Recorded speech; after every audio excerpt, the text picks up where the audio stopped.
चाहती हूँ कि पांडाल का हर युवा इन बातों को समझे, इन किताबों को पढ़े, वो दादू को पढ़े, वो पढ़े हरिदास को, वो पढ़े सूरदास को, वो पढ़े मीरा को, वो पढ़े। नाम बताना जरा मुझे। इन युवाओं से मेरा निवेदन है, थोड़ा मोबाइल की चकाचौंध से बाहर निकल करके कभी सुकून पाना है तो किसी किताब को सीने पर रख करके देखो, आपको बहुत गजब की नींद आएगी, क्योंकि वो किताब आपको ज्ञानी बनाएगी। किताब पढ़ते पढ़ते सो जाने वाली पीढ़ी अब नहीं रही। अब हाँ, आंखें थक जाए तब नींद आए, वो पीढ़ी है अब चकाचौंध वाली। लेकिन किताब पढ़ने वाले लोग मेरे सामने बैठे हैं, बताना मुझे जरा, वो खुशबू किताब जब पहला पन्ना खुलता था और वो जो खुशबू उठती थी उस पहले पन्ने से, वो किताब पढ़ते पढ़ते सो जाना, वो बुक मार्क लगा करके और अगले दिन वापस वहीं से कहानियों को पढ़ना, चिंतनशील यात्रा करना, पुराणों को पढ़ना।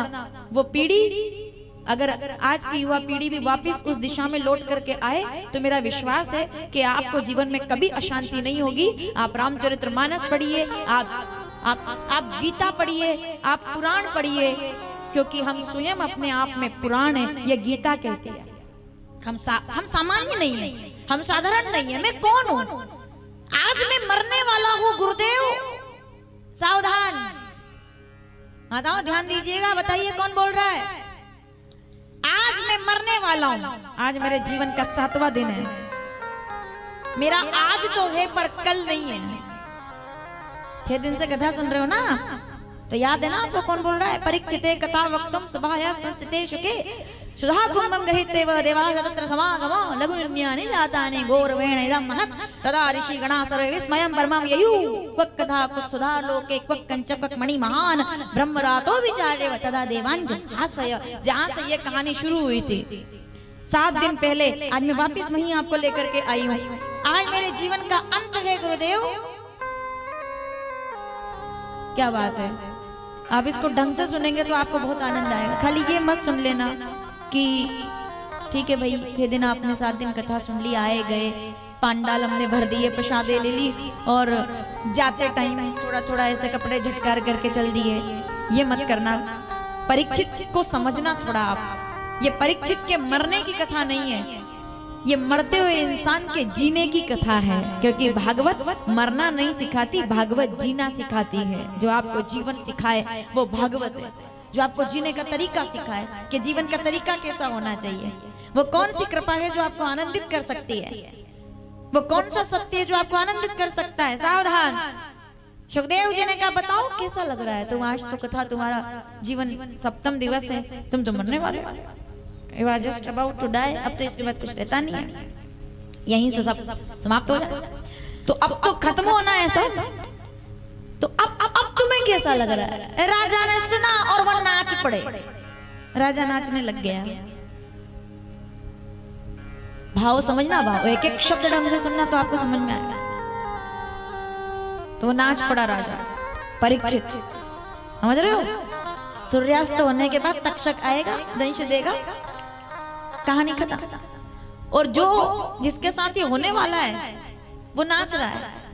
तो गुरुदेव ने कहा, तुम्हें डर नहीं लगता क्या? तुम मरने वाले हो, तुम्हारे अंत की यात्रा प्रारंभ होने वाली है, तुम्हें डर नहीं लग रहा? तुम तो मरने वाले हो। पहले दिन आए तब तुम रोते थे, आज तुम मुस्कुराते हुए मेरे सामने बैठे हो, नाच रहे हो, हंस रहे हो। तो ये सच में नाच रहे हो या कोई ऐसे ही पागलपन है? पागल हो गए, मरने वाले हो? तो राजा जी कहते हैं, नहीं गुरुदेव, मैं पागल नहीं हुआ हूं, अब तो मैं होश में आया हूं और मैं आपसे कहता हूं कि मैं नाच रहा हूं। आज मुझे मरने का कोई डर नहीं है। और दुनिया कहती है कि आज मेरा अंत है। पीछे तक के बैठे लोग, विद्वान लोग, जरा मेरी बात पर थोड़ा सा ध्यान दीजिएगा। राजा कहते हैं, लोग कहते हैं आज मेरे अंत की यात्रा है, लेकिन आज से 5000 साल के बाद भी जब जब भी 52 केरा जैसे किसी छोटे से गांव से लेकर के महानगर तक जब जब भी भागवत कथा गाई जाएगी तो सबसे पहले मेरा नाम याद किया जाएगा। इसलिए ये मेरे अंत की नहीं, अनंत यात्रा प्रारंभ हो रही है। मेरे अनंत की यात्रा, जिसका कोई अंत नहीं। अनंत, मेरी अंत यात्रा नहीं है ये मेरी अनंत यात्रा प्रारंभ हो रही है।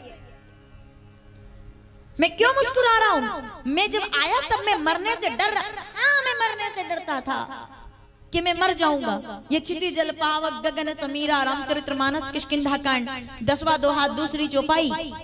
क्षिति जल पावक गगन समीरा, पंच रचित अति अधम शरीरा। ये मिट्टी मिट्टी में मिल जाएगी, हवा पानी जल वायु आकाश सब पंच तत्व विलीन हो जाना है मुझे। मैं डरता था पहले दिन, लेकिन अब मैं मुस्कुराता हूँ। माताओं समझ में आ रहा है आपको? आज कथा का 7वां दिन है तो राजा नाच रहे हैं, जबकि उनको मरना है, तक्षकदंश देगा, पर वो खुश हो रहे हैं। और जब उनके पास पहले दिन वो आए तब 7 दिन बाकी थे तो वो रो रहे थे। आज कुछ भी नहीं बचा तो हंस रहे हैं। देखो समझने वाली बात तो है ना, ये सवाल तो उठना चाहिए कि पहले दिन रो रहे थे अब क्यों हंस रहे हो। ठीक है, जवाब सुनना आप, मुझे बहुत अच्छी लगती है ये कथा। तो सुखदेव जी ने पूछा कि क्यों तुम मुस्कुराते हो? तो राजा कहते हैं गुरुदेव यही तो बात है, जब मैं पहले दिन आया तो मैं ये सोच करके दुखी हो रहा था कि मेरे पूर्वज मेरे लिए सब कुछ अच्छा अच्छा छोड़कर गए थे, लेकिन अगर काश कि वो एक गलती ना करते और मेरे लिए सोने का मुकुट खजाने में छोड़ करके नहीं जाते तो जरासंध का मुकुट लगा करके मैं शिकार खेलने के लिए नहीं जाता और कभी मेरा सर्वनाश ऐसा नहीं होता जैसा अभी हो रहा है। ठीक है, ये मैं पहले दिन सोच रहा था, इसलिए मैं दुखी था कि मेरे पूर्वज मेरे लिए मुकुट छोड़कर गए। अरे ना ही जाते छोड़कर, मुकुट छोड़ करके गए तो मैं बर्बाद हो गया। ठीक है माताओं, वो मुकुट जो उन्होंने लगाया वो जरासंध का मुकुट था ना, जो पांडव लोग छोड़कर गए थे खजाने में। तो राजा रो रहा था पहले दिन श्राप के बाद कि मुझे दुख था कि मेरे पूर्वज, और केवल सुनना मत, घर जाकर के विचार करना इस बात पर, इस जवाब पर कि मेरे पूर्वज मेरे लिए सोने का मुकुट छोड़ करके गए थे। तो गुरुदेव ने पूछा फिर आज तुम क्यों हंस रहे हो? 7 दिन में ऐसा क्या बदल गया जो तुम मुस्कुरा रहे हो?